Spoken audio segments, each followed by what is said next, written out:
Hello, everybody. My name is Roberto Solis, and today I'm going to be presenting the biomechanics of the handstand.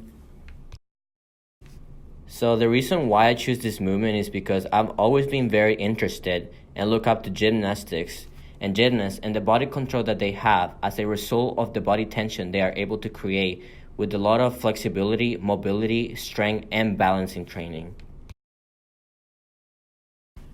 So there are some certain prerequisites that you need to have before performing a handstand, which include the strength aspect in the shoulder, core, and body line, mobility in the wrists, hips, shoulder complex, and thoracic spine, as well as flexibility in the hips, wrists, and lats, and skill and technique, which include balance and control.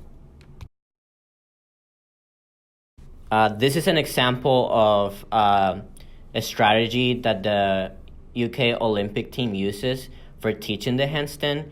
And as you can see, it starts with the support, the body shape, shoulder griddle, pelvic tilt posterior, and the entry. And as you can see, there's a lot of different exercises that they use to really set the foundation for this movement and really strengthening certain areas of the body to better perform the handstand. This just shows the 4-stage model of handstand progression on how the Olympic team in the UK for gymnastics teaches this.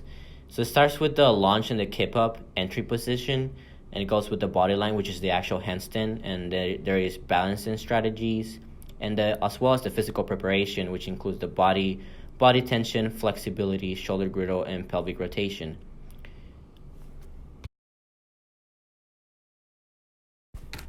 The preparation phase of the handstand starts in a launch position. And as you can see here, we have shoulder flexion, and some of the muscles being involved in shoulder flexion are the trapezius, the rhomboid group, and the levator scapulae. We have elbow extension, and the muscles being worked in here are the tricep brachii and the anconeus. And we also have wrist pronation, which includes the pronator teres and the pronator quadratus.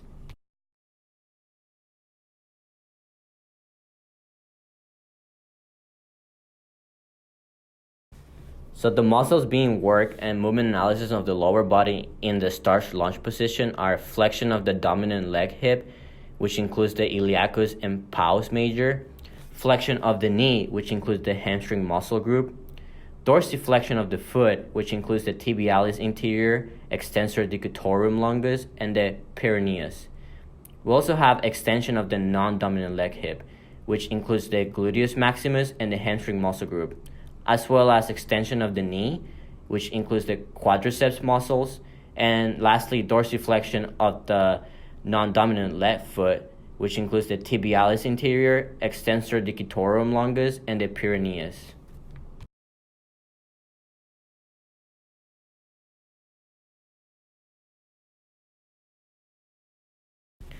The next phase for the handstand would be the kip-up phase, also known as the T-motion phase.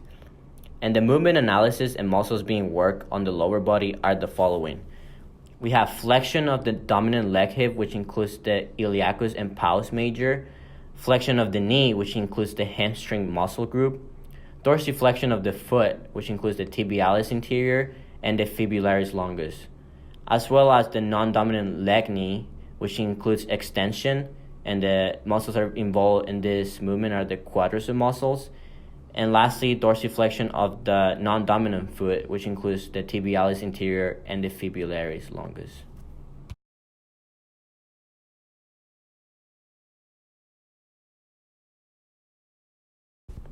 The movement analysis for the T-motion phase of the upper body are the following.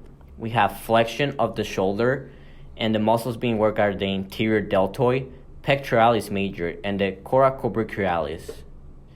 We also have extension of the elbow, which involves the tricep brachii, and finally extension of the wrist, which includes extensor carpi radialis longus, extensor carpi radialis, brevis, and the extensor carpi ulnaris.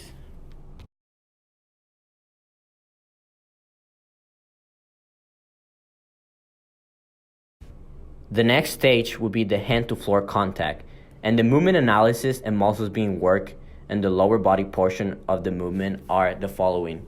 We have flexion of the non-dominant leg hip, which includes the muscles iliacus and pous major, flexion of the knee, which have the hamstring muscles, extension of the dominant leg, hip, and knee, which includes the gluteus maximus and the hamstring muscle group, and finally, dorsiflexion of the dominant foot, which includes the tibialis anterior extensor iliacus longus.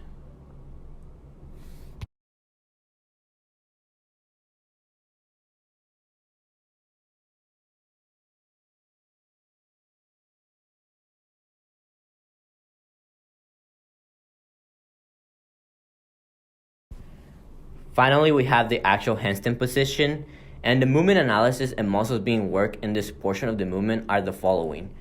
First, we have extension of the hip, which includes the muscles gluteus maximus and the hamstring muscle group, neutral lumbar spine, which includes the multifidus and the transversus abdominis, flexion of the shoulder, which includes the inferior deltoid, pectoralis major, and the coracobrachialis, extension of the elbow, which includes the tricep brachii, extension of the wrist, and finally, flexion, contraction of the core, which includes the rectus abdominis and the diaphragm. Lastly, we have the snap down portion, which is kind of like when you're getting out of the handstand and going back to the ground. And we have flexion of both of the hips, extension of the wrist, extension of the elbow, and finally, dorsiflexion of both feet. A very important thing when performing the handstand that is underlooked is the hand placement and the focus point. When your weight drifts too far forward, making you feel as though you're about to fall on your back, you'll push down into the fingertips, pushing your body back into balance. When your weight drifts back, making you feel you're about to land on your feet, you will push into the heels of the hands, rebalancing your handstand. And this is a comparison picture between someone performing kind of what they call piano fingers, because you always want to have your fingers spread apart and always like you're playing the piano, not always close together, and kind of you're pressing on the ground to have body control and balance yourself. And finally, just some common injuries that a lot of gymnasts experience throughout their lifetime in gymnastics are, the most common is the type of injury when performing gymnastic handstand is wrist fractures. The causes of this injury are insufficient flexibility and strength, poor balance, not warming up your wrist before performing a handstand. As warming up your wrists before performing a handstand is a big part, because you need like I said before, you need a lot of flexibility and mobility in your wrist in order to be able to balance yourself correctly.